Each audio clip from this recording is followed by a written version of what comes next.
Assalamualaikum warahmatullahi wabarakatuh. Perkenalkan, nama saya Khairul Anwar. Nama saya Agus Arifin. Nama saya Teo Setiawan. Nama saya Ragil Aditya. Nama saya David Amrul Rizal. Nama saya Vicky Ardiansyah. Di sini kami akan mempresentasikan mengenai peristiwa sekitar proklamasi kemerdekaan Indonesia. Peran pasif BPUPKI dan janji kemerdekaan.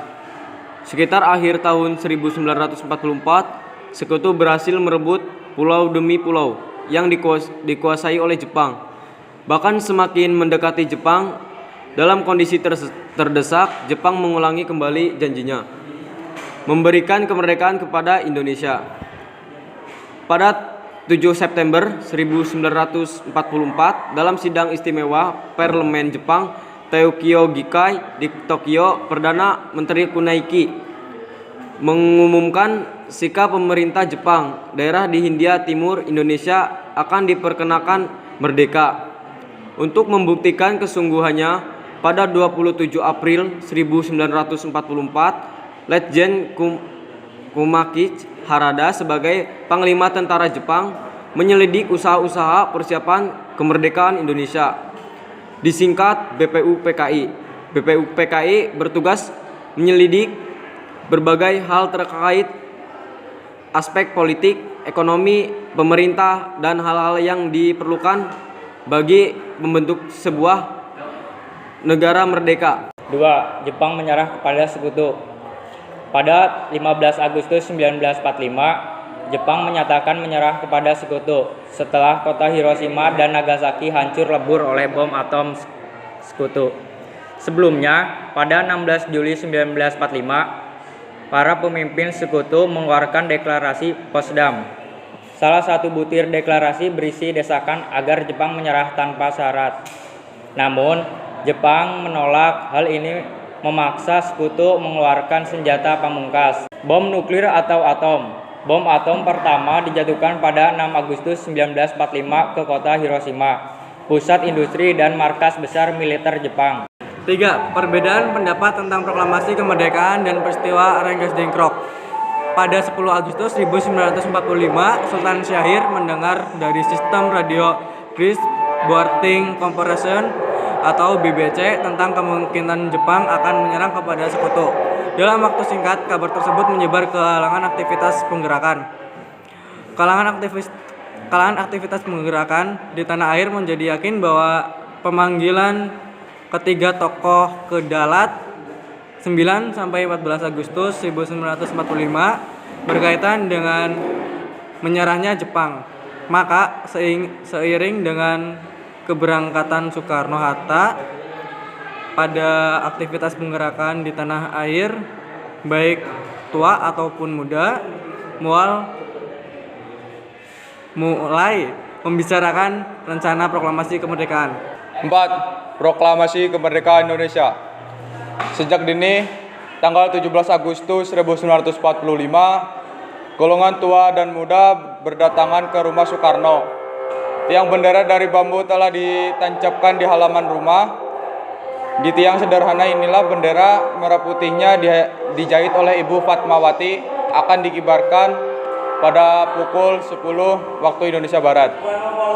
Pembacaan naskah proklamasi dimulai. Sebelum pembacaan naskah proklamasi, Soekarno menyampaikan pidato pengantar sebagai berikut. Setelah pembacaan teks proklamasi selesai, Sudanko Sahut dan Latif Hendra Ningrat didaulat mengibarkan bendera merah putih. Pada saat bendera dikibarkan, semua yang hadir menyanyikan lagu Indonesia Raya. Peristiwa penting yang hanya berlangsung selama kurang lebih 1 jam ini membawa perubahan sebesar bagi bangsa Indonesia karena proklamasi kemerdekaan itu 3 memiliki makna penting, yaitu merupakan titik puncak perjuangan bangsa Indonesia meraih kemerdekaan, Indonesia terlepas dari belenggu penjajahan, dan negara Republik Indonesia lahir. 5. Penyebaran berita proklamasi. Para pemuda berusaha menyebarkan berita itu ke seluruh pelosok tanah air, bahkan hingga ke luar negeri. Namun, hal itu dicegah oleh Jenderal Yamamoto, pemimpin tentara Jepang di Indonesia. Kantor berita Domei dan Harian Asia Raya juga dilarang membuat berita proklamasi. Larangan tersebut tidak dituruti para pemuda. Seorang pemuda bernama Syahrudin, seorang wartawan kantor berita Domai menyerahkan teks proklamasi untuk disiarkan stasiun radio Domai. Waidan Palenawan yang menjadi kepala bagian radio memerintahkan seorang markonis bernama F. Wush untuk menyiarkan berita proklamasi sebanyak 3 kali. Jepang menyegel kantor berita Domai pada 20 Agustus 1945. Namun, para pemuda tidak kehilangan akal. Seorang pembaca berita stasiun radio Domai, Yusuf Ronodiputro, membuat pemancar baru di markas aktivis Menteng 31. Penyebaran berita proklamasi juga dilakukan melalui surat kabar. Koran-koran terkemuka saat itu, antara lain Asia Raya Jakarta, Suara Asia Surabaya, dan Jahaja Bandung.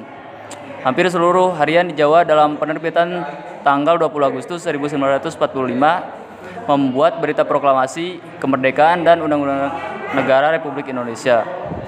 Pemuda-pemuda yang berjuang melalui pers antara lain BM Diah, Sayute Melik, Sumanang, Sultan Syahrir, Adam Malik, dan Kiai Hajar Dewantara. Sekian dari kelompok kami. Mohon maaf jika ada salah kata. Wassalamualaikum warahmatullahi wabarakatuh. Proklamasi. Kami, bangsa Indonesia, dengan ini menyatakan kemerdekaan Indonesia. Hal-hal yang mengenai pemindahan kekuasaan dan lain-lain diselenggarakan dengan cara saksama dan dalam tempo yang sesingkat-singkatnya. Jakarta, 17 Agustus 1945, atas nama bangsa Indonesia, Soekarno, Hatta.